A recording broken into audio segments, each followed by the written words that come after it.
C'est parti. Bonjour à tous, merci d'être là. Aujourd'hui, on va parler un petit peu donc, de crypto, NFT, DeFi, que des mots que vous entendez beaucoup et que je vais tenter d'expliquer en repartant de toute l'histoire du web. Alors pour démarrer, ça c'est un Noon. Un Noon, c'est vendu aux enchères tous les jours entre 40 et 300 Ethers, ce qui représente à peu près entre 160 et 1,2 million d'euros. Donc c'est le prix d'un petit appartement parisien. Et c'est juste des petits pixels. Tous les jours, il y a un Noon qui est généré tous les jours et ils ont ces petites lunettes. Vous pouvez aller sur le site noons.wtf et aller les voir. Alors pourtant le Noon, il coûte 500K comme l'appartement parisien. On s'y sent bien, pas tellement. Il n'a pas de moulure, il n'est pas tangible. Donc là, vous pouvez légitimement vous demander, mais qu'est-ce qu'il est en train de se passer? C'est quoi tout ça? Un des objectifs de cette conférence, c'est pas que vous achetiez un Noon, pas du tout, mais que vous puissiez critiquer ça sur des bases un peu plus saines et que vous ayez au moins un fil de compréhension qui relie à des choses comme ça. Il y a aussi d'autres choses qui se passent dans l'actualité. Adidas a fait un partenariat avec une marque de singes qui s'appelle les Bored Ape. Il y a une parcelle vendue dans le métaverse à 2,5 millions d'euros sur Decentraland. Il y a un tout petit pays qui se met à acheter du Bitcoin et à essayer de l'utiliser comme monnaie. Et enfin, il y a des grandes banques américaines comme Citi qui recrutent des personnes en crypto après avoir beaucoup critiqué cet écosystème.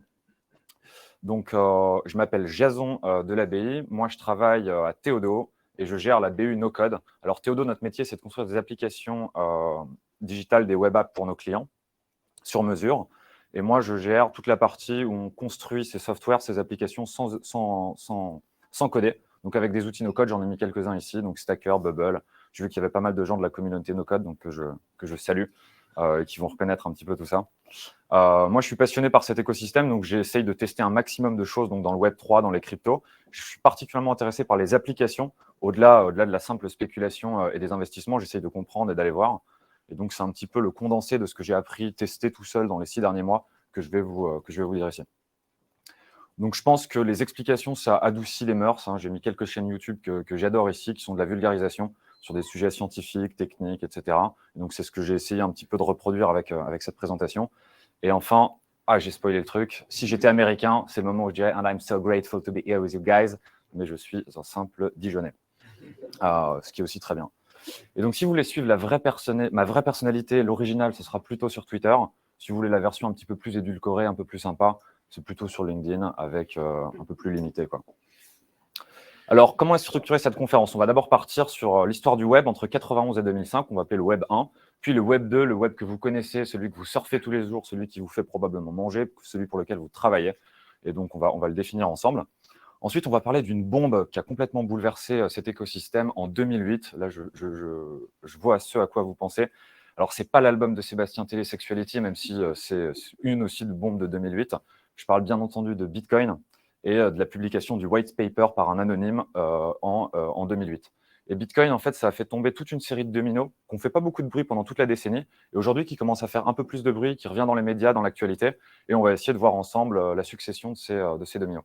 Donc, on a Bitcoin, Ethereum, on va parler de mots un peu comme ICO, token, Web3, et on finira sur cette partie-là. Moi, l'objectif dans tout ça, c'est que on ne va pas pouvoir aller en détail dans tous ces choses-là. Donc, les ingénieurs, les développeurs, je suis désolé, vous serez peut-être un petit peu frustrés de ne pas pouvoir rentrer, mais le parti pris, c'est plutôt de faire une première visite guidée où je vous montrerai un petit peu ce qui se passe. Et ce que j'aimerais, c'est éveiller votre curiosité pour qu'ensuite vous alliez voir un peu plus en détail ces choses-là. Bien sûr, toutes les ressources que je mentionne, elles seront disponibles sur Notion ensuite. Vous le recevrez automatiquement par mail après. J'ai mis à peu près tout ce que j'ai dit ici. Et bien sûr, il y aura un replay pour ceux qui ne pouvaient pas être présents. Alors, on va remettre un petit peu en contexte. Donc, le web, ça a démarré en 91 et c'est le protocole HTTP. Le web, c'est différent d'Internet. Ce que je voulais un peu mettre en perspective ici. Donc, HTTP, c'est un protocole open source de transfert d'informations. Bon, maintenant, on est passé à une version 2, HTTPS. J'ai mis ici notre responsable de sécurité. Si vous en voulez en savoir plus, vous pouvez d'ailleurs le suivre sur Twitter. Il publie plein de choses super. Paul Molin, 42. Ceci étant dit, voilà, Internet, c'est le début des années 60, c'est ARPANET, des histoires que vous avez probablement entendues avec les chercheurs américains, l'URSS, la guerre froide, le partage d'informations, etc. Donc voilà, c'est des protocoles différents. Internet, c'est le protocole TCP/IP et le web, c'est juste une surcouche d'Internet qu'on utilise depuis 91 et qui a été fondée par notre ami suisse ici, Tim Berners-Lee. Comment on va analyser ces 3 webs? On va d'abord regarder ce que l'utilisateur peut faire à chaque fois. Qu'est-ce qu'il peut faire dans ces différents webs? Quel est son caractère, sa raison d'être, son ethos, si j'utilise des mots un peu stylés. Des entreprises typiques. Et enfin, je vais vous raconter l'histoire d'un homme dans tout ça. Donc, dans le web 1, ce qu'on pouvait faire, c'était lire. On consommait de l'information. Il y avait très peu de gens qui publiaient. La plupart des gens, ils scrollaient, ils consommaient, ils surfaient Internet et ils allaient de site en site. Donc, je vous ai mis quelques exemples. Vous vous souvenez peut-être d'AOL, Zip2, le premier site d'Elon Musk. L'encyclopédie en ligne, ce n'était pas encore Wikipédia. Si on avait pris une encyclopédie et on l'avait mis en ligne et on pouvait la consulter, ce n'était pas dynamique. Et je vous ai aussi mis le site de Yann Lequin, qui est le directeur d'intelligence artificielle chez Facebook, qui a encore un site qui date du Web 1. C'est assez marrant, vous pouvez aller voir sur son site. Il n'a pas beaucoup évolué.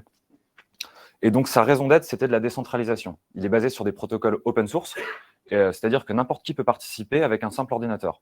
Donc là, c'est un exemple, Tim Berners-Lee, à son ordinateur, il y avait une petite étiquette dessus. Donc, un serveur dans ce web, c'était juste un ordinateur qui était allumé tout le temps. Donc, il y a une petite étiquette avec dit n'éteignez pas Internet, s'il vous plaît, quoi. Donc, c'était très facile. On arrivait avec son ordinateur et puis on participait facilement.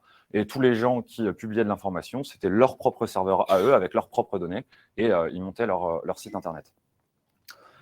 J'ai dit que je vais vous raconter aussi l'histoire de Marc. Donc, Marc, c'est le fondateur de Mosaic. C'était son projet étudiant. Et Mosaic, c'est le premier navigateur. Donc, c'est lui qui a permis à beaucoup d'Américains et ensuite de gens dans le monde entier d'aller surfer ce web. Il n'y avait aucune manière de le surfer au début. Il a fallu un logiciel pour aller le surfer. Et donc, il a fait Mosaic en projet étudiant, qui s'est transformé plus tard en Netscape et qui a vraiment onboardé une grande partie de la population sur Internet. Donc voilà, c'est Marc. C'est un des pionniers du Web 1. Et vous allez voir, on va en reparler un petit peu plus tard. Ensuite, le Web 2 arrive. Donc, petit résumé, c'est un web où on peut lire de l'information qui est décentralisée avec Netscape, AOL et Marc qui monte Netscape. Je vous ai mis 2 petites vidéos à regarder chez vous. Elles sont vraiment exceptionnelles. C'est Bill Gates chez David Letterman et une interview de Jeff Bezos où ils ont compris absolument tout le web à l'époque. Ils l'expliquent et les gens, ils ne comprennent pas. Ils ont 30 ans d'avance dans leur tête. Je vous l'ai mis dans les ressources. C'est vraiment très drôle à regarder. Ensuite, on va essayer de décrire un petit peu le Web 2, qui est celui que vous connaissez. Je vais passer vite parce que la plupart des gens travaillent dans le Web 2. Enfin, nous, on est une boîte spécialisée dans ce Web 2, dans lequel on peut read et write. C'est-à-dire que l'utilisateur, là où dans le Web 1, il était juste consommateur de contenu, là, il va pouvoir porter son contenu, mais il va troquer quelque chose de fondamental, c'est qu'il ne possédera plus ses données, il va les donner aux plateformes. Et donc, sur Facebook, on va poster facilement, mais bon, c'est Facebook qui gère les données. Wikipédia, on va pouvoir participer et ça ira beaucoup plus loin que Britannica Online, contrairement à ce que pouvaient penser nos profs quand on était en 4e. Airbnb, voilà, on met en relation des acteurs, on peut tous publier et tous lire. YouTube aussi, c'est facile d'aller uploader du contenu vidéo. Et donc, ce Web 2 hyper centralisé, il va complètement massacrer ce Web 1. Twitter est beaucoup plus efficace que les flux RSS. Les discussions sur WhatsApp ou Messenger sont beaucoup plus efficaces qu'une discussion IRC, qui est un vieux protocole de communication open source. Les systèmes de Drive sont bien mieux faits que les systèmes peer-to-peer. Enfin, il y a plus de scalabilité et ça nous apporte juste, ça résout beaucoup plus de problèmes. Cette centralisation, elle a été bénéfique pour l'utilisateur final qui a pu avoir des services de bien meilleure qualité. Et donc voilà, le Web 2, c'est quand même génial. C'est ce qui nous a rapproché de nos grands-parents très facilement. Ça nous a appris à faire des nœuds de cravate facilement et il y a du contenu d'excellente qualité qui est disponible sur YouTube. Voilà, il y a plein de choses gratuites et c'est trop bien. Vive le Web 2. Le problème, vous me voyez venir, c'est que c'est extrêmement centralisé. Là, c'est une petite data visualisation de la capitalisation des GAFA, chose que vous connaissez probablement. Et donc, ça fait 22% de la valeur du S&P 500, qui est l'un des principaux indicateurs américains boursiers. Et ça fait 9 000 milliards de dollars. Donc, c'est beaucoup, juste des petits éléments de comparaison. Le PIB de la France, c'est 2 000 milliards. La BNP ou le Total, une grosse boîte française, c'est une centaine de milliards. Et donc voilà, les GAFAM, je dirais même, je crois qu'il y a Microsoft aussi, c'est 9 000 milliards. Et donc, c'est énorme.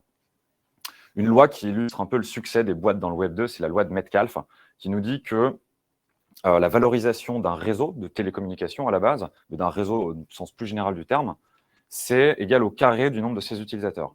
Et ça, par exemple, Mark Zuckerberg, il l'avait parfaitement compris quand il a acheté Instagram. Il n'y avait que 80 millions d'utilisateurs à l'époque et c'était valorisé grosso modo 1 milliard.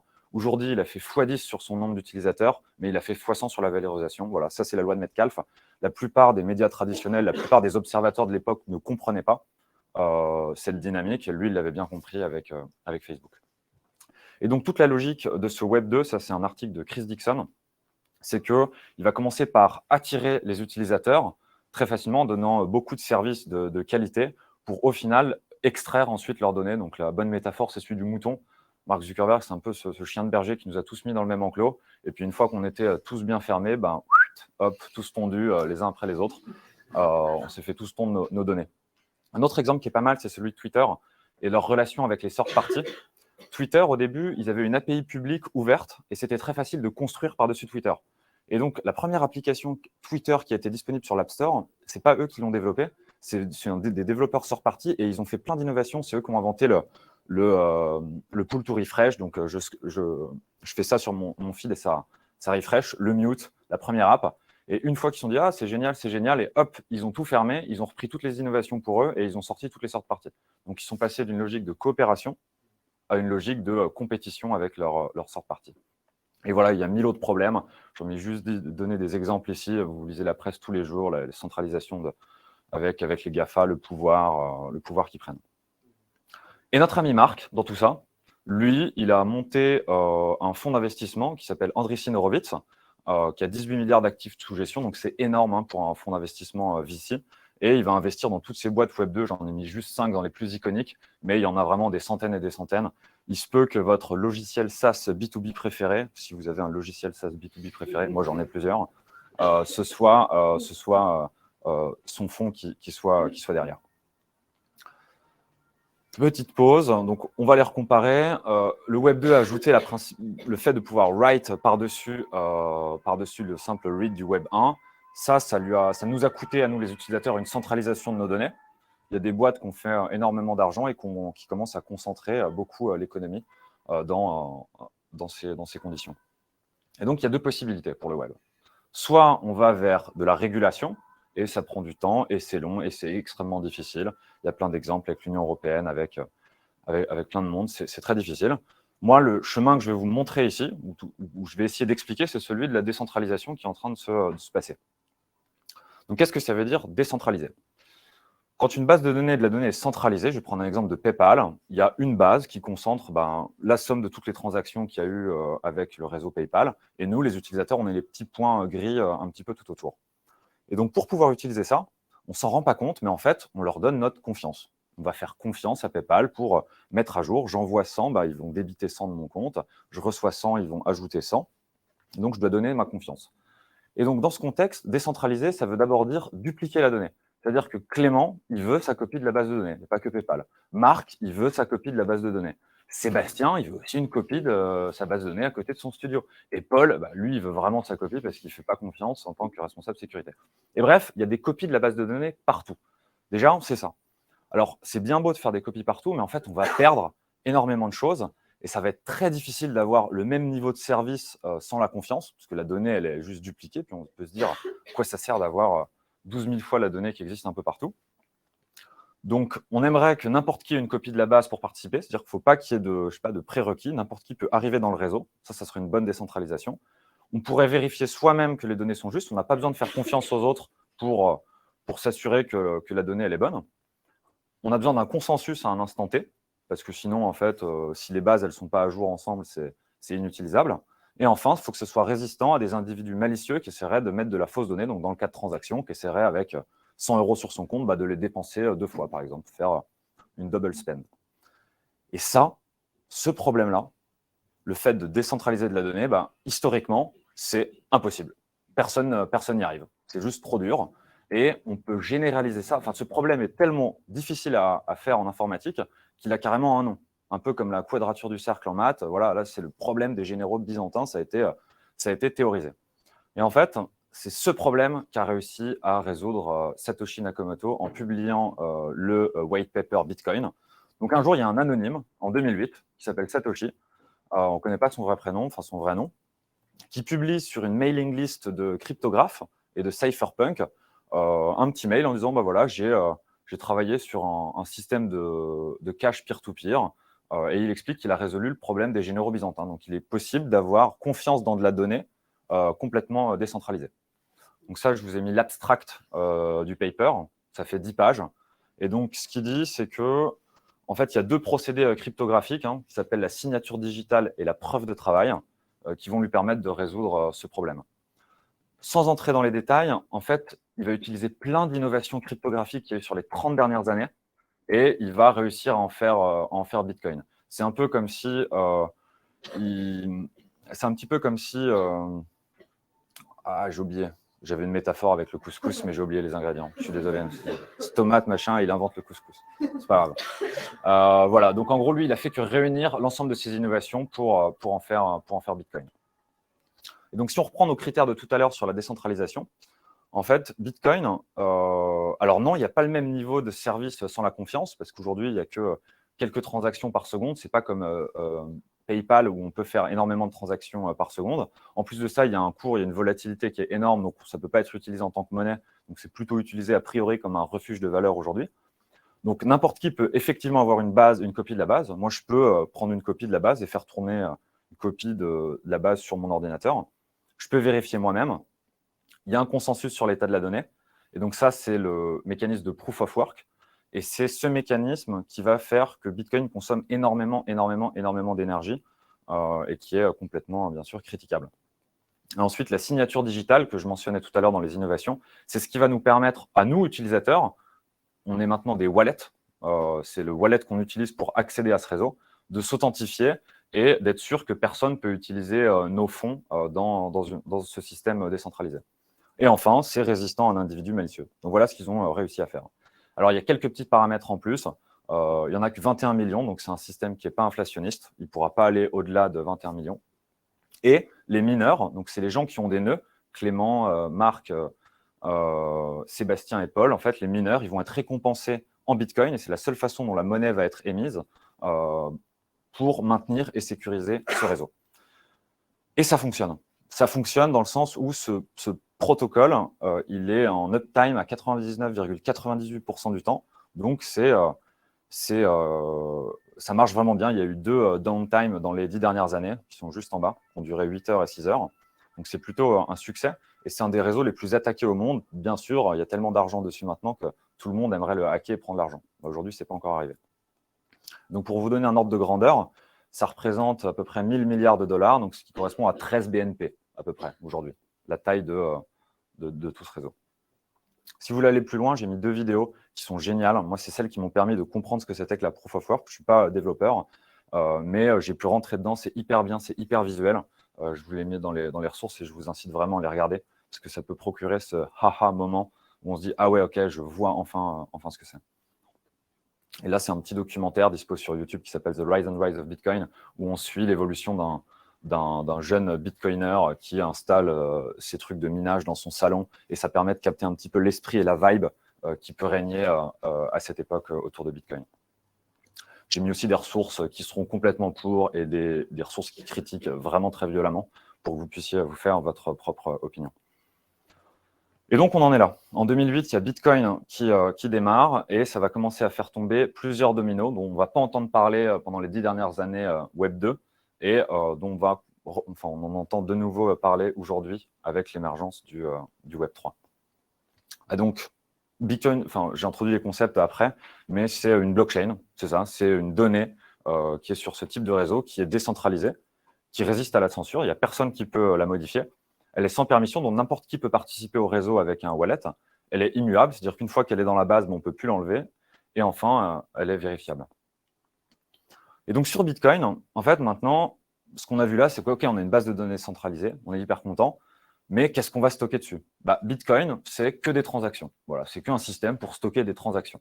Or, de la donnée, ça veut tout dire. On pourrait faire ce qu'on veut. Et là, il y a un Russe Canadien, il me semble maintenant, qui s'est dit c'est pas assez. C'est cool d'avoir des transactions sur un réseau décentralisé, mais moi j'aimerais avoir des scripts, j'aimerais avoir du code et j'aimerais stocker beaucoup plus que juste un système de transactions. Et en fait, c'est Vitalik Buterin qui va mettre en place Ethereum, sur lequel, donc dans cette base de données décentralisée, non seulement il y aura des transactions, mais il y aura aussi du code de stocker. Alors juste un tout petit point sur Vitalik quand même, parce que c'est vraiment un alien. Une citation de Pierre Corneille, hein, « Il est jeune, il est vrai, mais aux âmes bien nées, la valeur n'attend pas le nombre des années. » Il a codé des trucs mais hallucinants à 16, 17. et il sort Ethereum il a 20 ans. Avant ça, il avait fondé Bitcoin Magazine en 2011, où il avait compris, il a des papiers de lui, où il a 16 ans et il parle de politique monétaire, mais des trucs vraiment hardcore. Donc, c'est assez incroyable. Donc, on a Vitalik qui se dit, voilà, c'est pas assez, moi, Bitcoin, ça m'intéresse pas, je veux un truc où on peut stocker du code parce qu'on peut pouvoir faire beaucoup plus de choses. Et en fait, il y a plein de gens qui vont essayer de répliquer ce qu'a fait Bitcoin et qui vont lancer leur propre blockchain. Là, je vous ai mis les deux plus successful de l'histoire, hein, Bitcoin et Ethereum pour l'instant. Mais il y a un trilemma fondamental quand on lance une blockchain. C'est-à-dire qu'on ne peut pas être à la fois décentralisé, à la fois hyper sécurisé sans avoir à faire appel à de la confiance, et à la fois scalable, donc hyper performant. Et Bitcoin, c'est la blockchain qui a choisi de maximiser absolument la décentralisation et la sécurité. Et en fait, il n'y a quasiment pas de scalabilité. Il y a quoi? Il y a 5 transactions par seconde, je crois que c'est même moins. Mais par contre, c'est hyper décentralisé, hyper sécure. À l'opposé de ça, on a le Web 2 qui est extrêmement scalable, mais qui n'est pas du tout décentralisé et dont la sécurité est basée sur la confiance. Et donc, en fait, on peut mapper un petit peu toutes ces blockchains sur ces deux axes. Donc, j'ai simplifié, j'ai mis un axe décentralisation et sécurité sans confiance et un axe centralisation. Et en fait, tout à gauche, on va retrouver du coup Bitcoin. C'est des maximalistes de la décentralisation. Ils sont prêts à faire aucun autre compromis. Et à partir du moment où on dépasse la ligne rouge, on est déjà dans un altcoin, on n'est plus dans Bitcoin. Voilà. Et donc, ils sont assez attachés à ça. À côté de ça, on aura Ethereum qui aura fait quelques compromis. Et donc, dans sa version 2, qui veut faire encore plus de compromis pour aller vers de la scalabilité. On a plein d'autres blockchains, je ne vais pas rentrer dans le détail. Peut-être que s'il y a des gens de ces protocoles qui seront là, qui ne seront probablement pas contents que je les positionne bien, très précisément sur cet axe. Mais voilà, il y a plein de blockchains qui vont encore plus dans la scalabilité en rognant un peu sur la décentralisation. On a des blockchains qui sont carrément lancées par des entreprises, donc qui sont quasiment centralisées, mais encore plus scalables. C'est le cas de la BSC, Binance Smart Chain, qui a été montée par Binance, l'exchange. Et enfin, tout à droite, on a le Web 2 qui est hyper centralisé, mais par contre hyper scalable. Et donc voilà, la frontière entre du Web 2 et du Web 3, elle se fait que par rapport à la décentralisation de la donnée sous-jacente. Donc des blockchains comme Bitcoin, on va dire que c'est des blockchains de première génération. Elles vont stocker que des transactions dessus. Et elles auront donc un protocole et un coin natif. Donc le coin natif de Bitcoin, il s'appelle aussi Bitcoin ou BTC. Et à côté de ça, on aura des blockchains de deuxième génération comme Ethereum qui vont non seulement stocker des transactions, mais aussi du code. Aujourd'hui, la plus grosse et de très loin, c'est Ethereum qui a réussi à développer un fort réseau de développeurs et qui est le protocole le plus complet en termes d'usage et d'applicatifs. Et en fait, le Web 3, c'est que ça. Ça va être que des applications dont la base de données sera stockée, si je simplifie vraiment, aujourd'hui sur Ethereum. Voilà, c'est ça le Web 3. Et donc, on en est là. On est en 2015. Ethereum a été lancé. Et tout ce qu'on va voir ensuite après, la DeFi, les NFT, les DAO, les tokens, etc., c'est que des cas d'usage de données qui est stockée sur la blockchain Ethereum. Et donc, je vous mets directement la slide finale pour bien comprendre. Je pense que ça va aider pour la pédagogie. Et donc, dans ce Web 3, on va voir qu'il y aura read, write, mais qu'en plus, l'utilisateur va pouvoir vraiment posséder ces données en revenant sur le caractère initial du web, qui est un caractère décentralisé. Donc là, j'ai remis la blockchain Ethereum. C'est ce que j'avais juste ici. C'est la partie où il y a écrit code.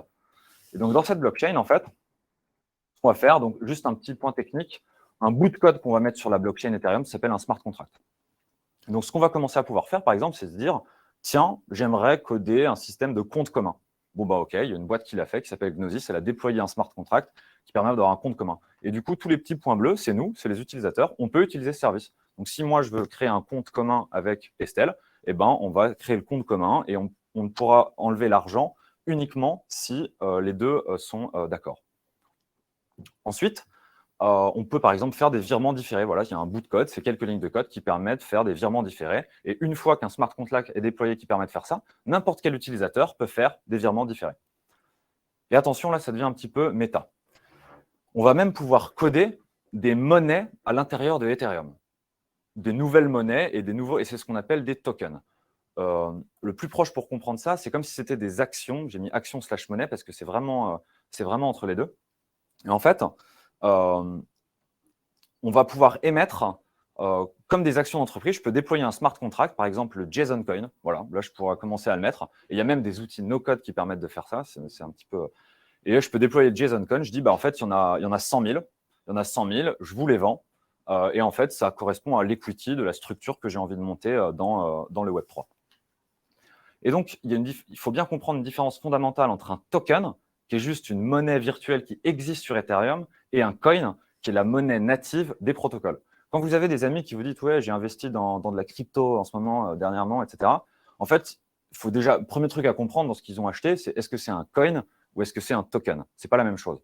Le coin, il va valoriser le protocole dans son ensemble, et c'est ça la valeur qu'il portera. Donc là, aujourd'hui, l'Ether, sa valorisation, elle vient du nombre d'usages qu'il y a sur la blockchain Ethereum, tandis que le token, il va valoriser juste le projet de la personne, ça peut être tout et n'importe quoi, au sein de la blockchain Ethereum. Donc voilà, coin, token, c'est vraiment un premier truc à avoir en tête pour bien comprendre. Et en fait, par-dessus ces tokens, ce sera juste une unité atomique sur laquelle on va pouvoir construire plein d'autres choses. Je n'aurai pas le temps de rentrer dans le détail, mais c'est là-dessus que s'est développé l'ensemble de la finance décentralisée, la DeFi. On va pouvoir faire des mécanismes de levée de fonds qu'on appelle les ICO, Initial Coin Offering.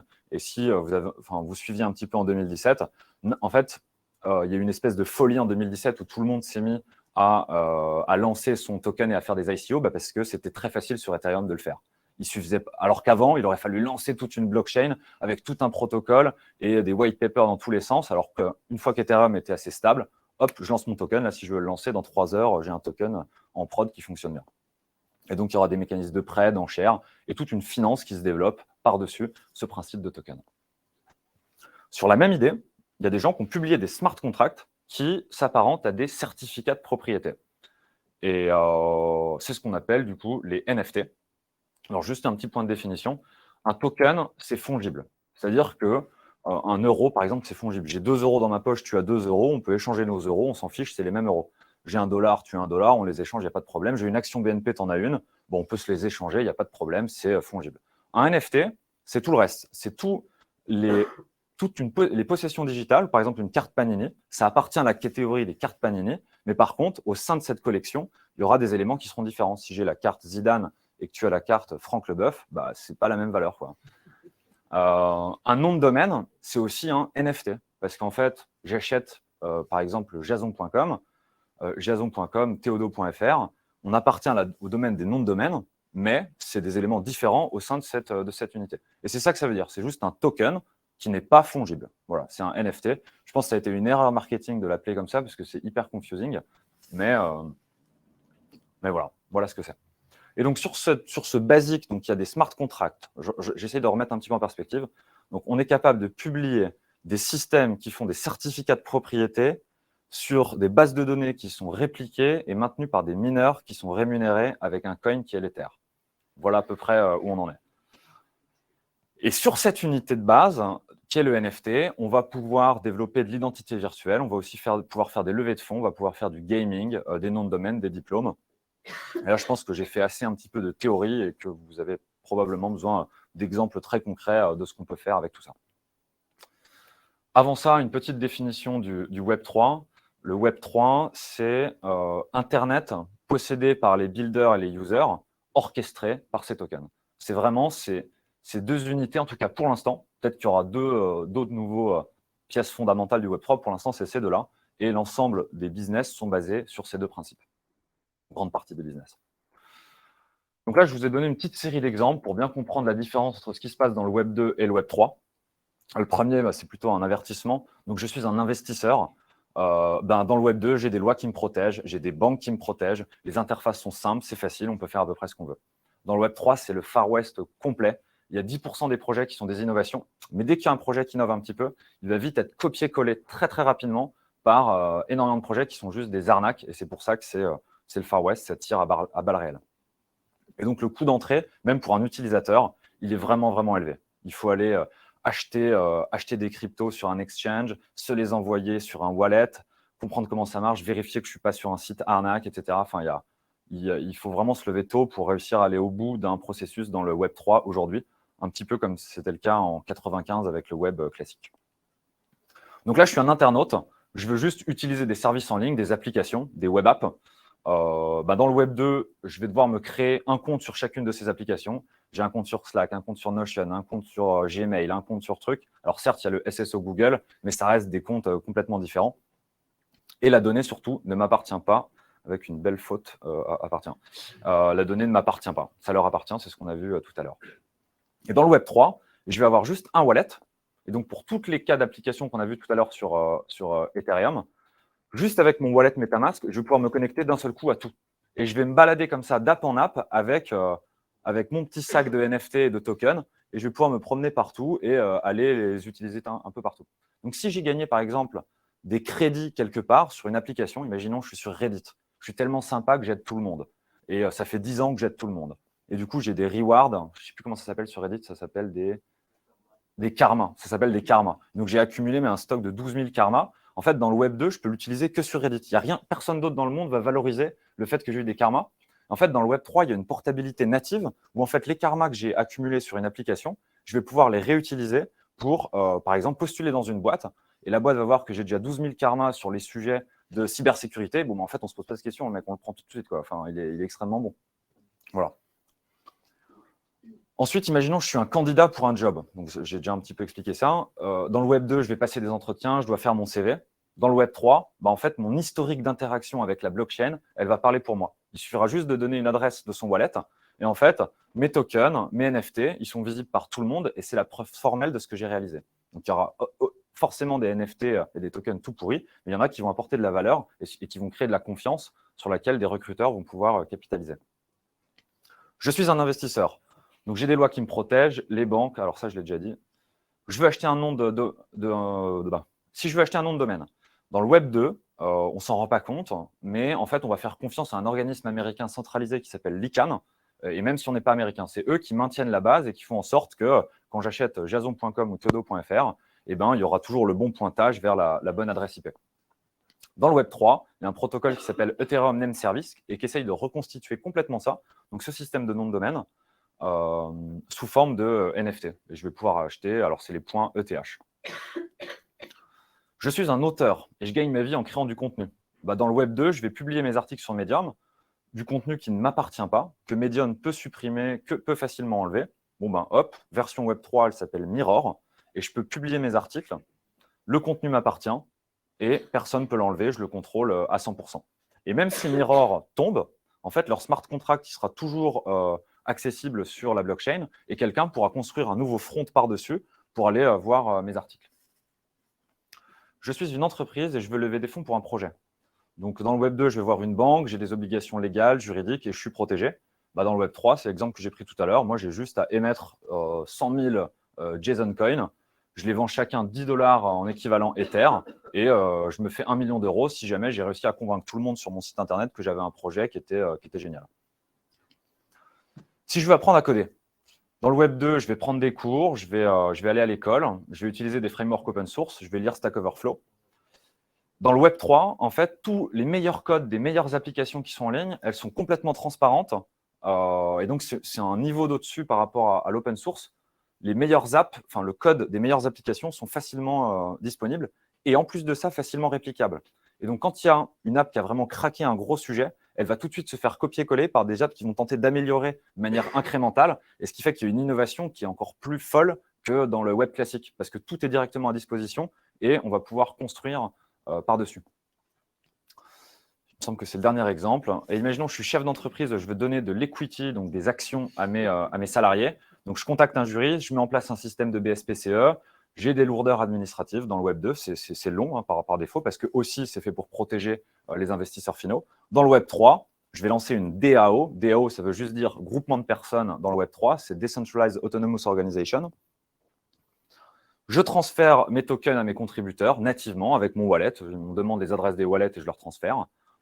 Et je vais même pouvoir récompenser en tokens, c'est quelque chose qui se fait très souvent dans les communautés Web3, tous mes early adopters. Donc, si par exemple, j'ai 200 utilisateurs qui ont utilisé mon service, mon application au tout début, qui croyaient en moi avant tout le monde, c'est les vrais de vrais, c'est la MIF, en fait, je leur donne 10% de mon equity sous forme de token parce que je sais que ça va être ils vont être absolument convaincus et ils vont venir prêcher la bonne parole autour d'eux. Et donc, c'est un investissement marketing hyper puissant parce qu'on a des des utilisateurs qui possèdent vraiment une partie de l'application qu'ils utilisent.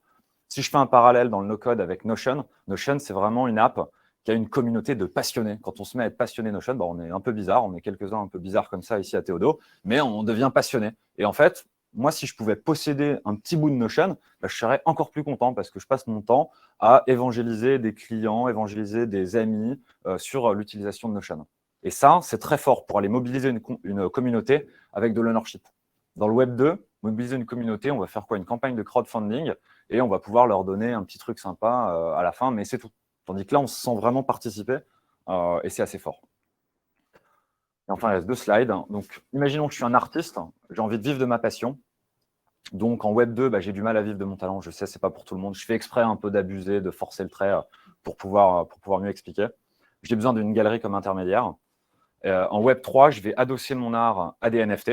Je peux les revendre directement avec mon audience en les publiant sur une plateforme comme OpenSea, qui est une marketplace décentralisée d'échange de NFT.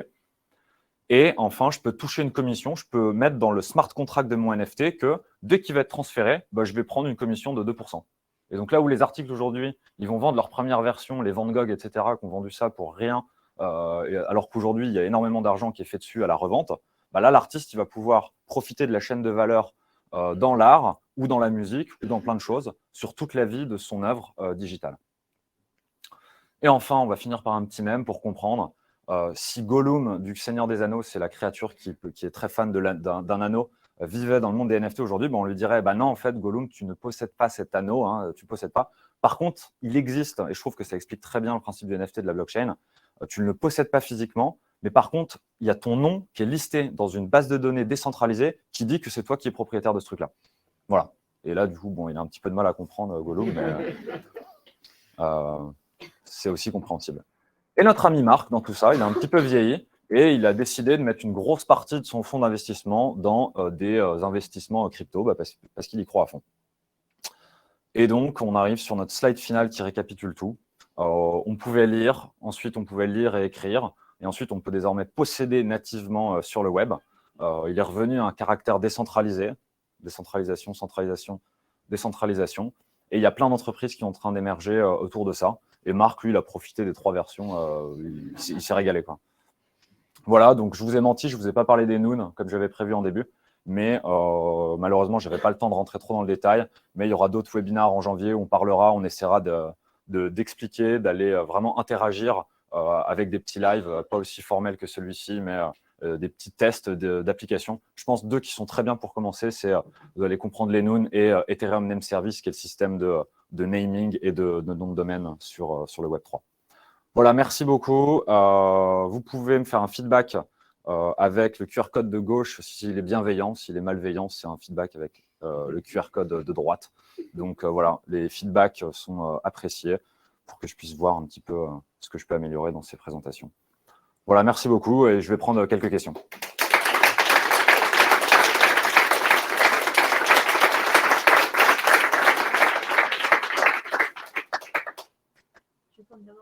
Ouais, peut-être si on a. Hein.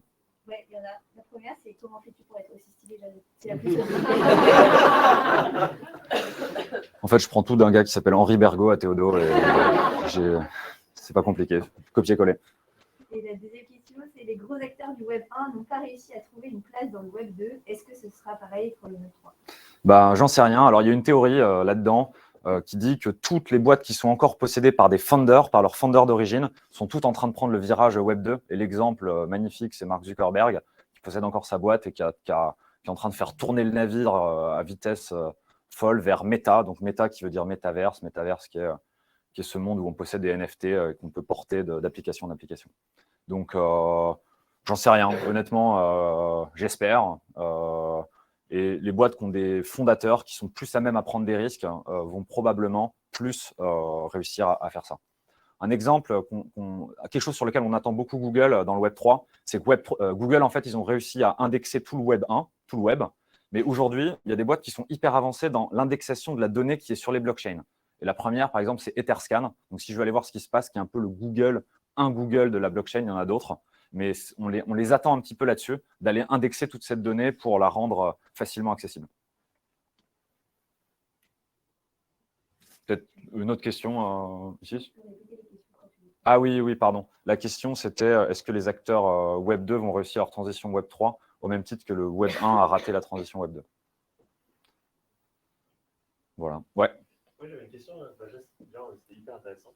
merci. Ça a pas mal vulgarisé le truc. Et moi, du coup, tu nous parlais tout à l'heure du fait que là, maintenant, avec le Web 3, les données vont nous appartenir. Donc, typiquement, l'exemple que j'avais beaucoup aimé, c'était la comparaison de l'article Medium. Ouais.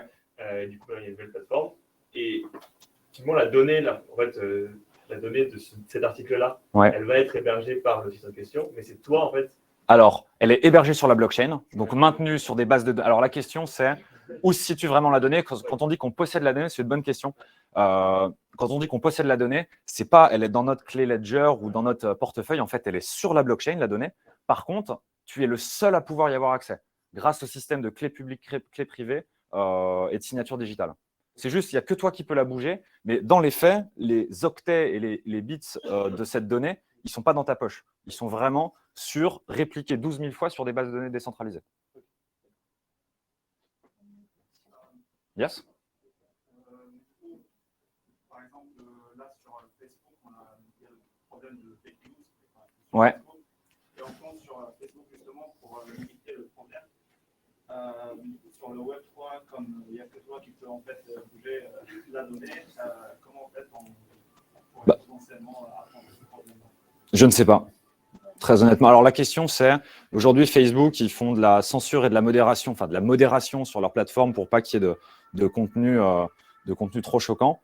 Dans le Web3, c'est une vraie question qui se pose. Aujourd'hui, il n'y a pas eu de gros cas où il y a eu problématique parce que ça reste un sujet de technophile, de niche, certes, qui est en train de grossir parce qu'il y a le monde de l'art qui arrive, mais les 10 dernières années, il y avait des cryptographes, des développeurs dessus.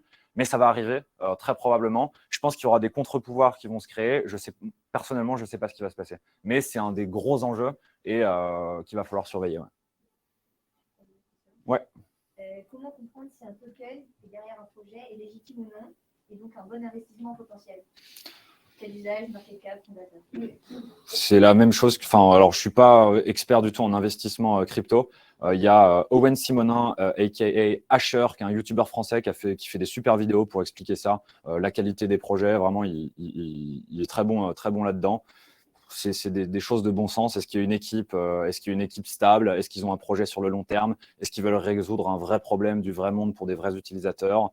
C'est les mêmes basiques que dans le Web 2. Au final, c'est juste faut juste vérifier si c'est pas un scam qui veut une arnaque qui veut très rapidement copier-coller quelque chose qui fonctionne bien, prendre de l'argent et s'en aller. Mais il n'y a pas de réponse toute faite à cette question. C'est trop compliqué. Il y a des grilles d'analyse dans tous les sens. C'est vraiment difficile. Mais en tout cas, il faut aller tester, il faut aller lire leur site, il faut aller se faire un avis de soi-même, c'est sûr. Comment est-ce que les différents gouvernements se positionnent là-dessus? Parce que du coup, ils peuvent à peu près rien contrôler. Alors la question, c'est comment les gouvernements se positionnent là-dessus parce qu'ils ne peuvent rien contrôler. La Chine, par exemple, a banni complètement le minage de Bitcoin de son territoire. Ensuite, tu as des gouvernements qui sont beaucoup plus petits, comme le Salvador, qui embrassent les nouvelles technologies pour ne plus être sous contrôle du dollar. Mais effectivement, il y a dans la décennie à venir maintenant, qui a commencé à avoir un peu plus de démocratisation, il y aura forcément un feedback des États, une riposte des États, et tous les aspects de régularisation vont être débattus. Il y a plein de lois qui sont débattues en ce moment même à l'Assemblée nationale sur le sujet, mais ça va être un des sujets des 3 prochaines années. Encore une fois, je ne suis pas non plus trop spécialiste là-dessus. Je préfère pas. Je sais, c'est trop complexe et je ne maîtrise pas assez. Quel est le business model de Ethereum? Comme on voit que beaucoup de services, tous les tokens et les NFT sont sur Ethereum, comment eux-mêmes, ces services-là, vont protéger un potentiel lock-in sur Ethereum si les commissions augmentent? Ok. Donc la question, c'est quel est le business model derrière Ethereum et comment les projets vont faire pour ne pas être loqués sur Ethereum et pouvoir un petit peu partir pour pas que ça reproduise ce qui s'est passé dans le Web 2, c'est ça? Alors, en fait, ce qui se passe aujourd'hui, c'est que là, on a beaucoup vu Ethereum parce que c'est la blockchain la plus développée, mais il y en a d'autres comme Solana, Avalanche qui sont en train d'arriver.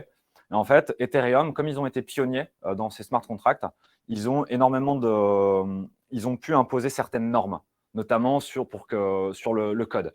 Et en fait, il y a beaucoup de plateformes qui vont se positionner pour que tout le code qui a déjà été déployé sur Ethereum, ils puissent le porter très rapidement. Et ça va être un des grands enjeux. Aujourd'hui, toutes ces blockchains, elles ne se parlent pas du tout. Et là, en fait, ça s'appelle du bridging, aller faire de l'interopérabilité entre blockchains, et c'est ce qui est en train d'être fait. Et comme en fait, ils sont en train de construire les couches protocolaires, c'est hyper dur d'entrer pour des utilisateurs finaux aujourd'hui, mais on peut penser que d'ici quelques années, en fait, tout ça, ce sera complètement abstrait pour l'utilisateur final, et que nous, on va juste l'utiliser et qu'on ne posera pas la question si c'est d'Ethereum ou du Solana derrière, au même titre que quand j'utilise Facebook, je ne veux pas savoir si c'est du Node.js ou du Java. Voilà. En tout cas, cette couche d'interopérabilité, elle n'est pas construite. Il y a des murs entre les blockchains et elle est en train d'être construite. Voilà. Dernière question? Yes? Est-ce que le Web3 est uniquement localisé sur Ethereum? Alors, non.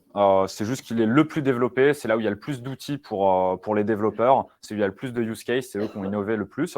Mais il existe des blockchains comme Tezos, comme Solana, comme Avalanche, qui sont en train de reproduire, grosso modo, tout ce qu'a fait Ethereum, et parfois avec des meilleurs niveaux de scalabilité. Un des gros problèmes juste d'Ethereum aussi, il faut quand même que je le dise par honnêteté intellectuelle, si vous utilisez aujourd'hui le réseau pour acheter des noms de domaine, etc., il y a des frais qui s'appellent du gaz, le payer de gaz, qui est absolument exorbitant, et donc c'est inaccessible. Enfin, c'est vraiment trop difficile d'accès. Si je veux acheter un nom de domaine, alors ça va me coûter 20 $, mais je vais payer 150 $ de frais sur la plateforme. Et il y a des frais comme ça pour tout. La moindre petite action, elle va faire des frais. Donc, c'est vraiment trop élitiste pour l'instant. Et c'est pour ça qu'ils travaillent sur ce qu'on appelle des Layer 2 qui vont permettre de supprimer ces frais. Voilà. OK, merci beaucoup. C'est trop cool. À bientôt.